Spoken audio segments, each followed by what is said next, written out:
Hey, to turn on or off easy mode on the Samsung Galaxy M15 5G, first of all you have to open the settings. Now you will have to scroll down and go into the display. From this, scroll down again and open this option easy mode. Right now you can simply turn it on or off by clicking on the switcher, and when you turn it on you can also personalize some settings. For example, you can change the touch and the hold delay.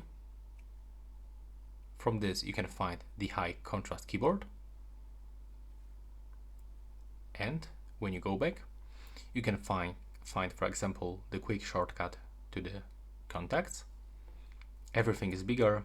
We've got temperature, time, and access to some base applications. So that's all for this video. Right now please subscribe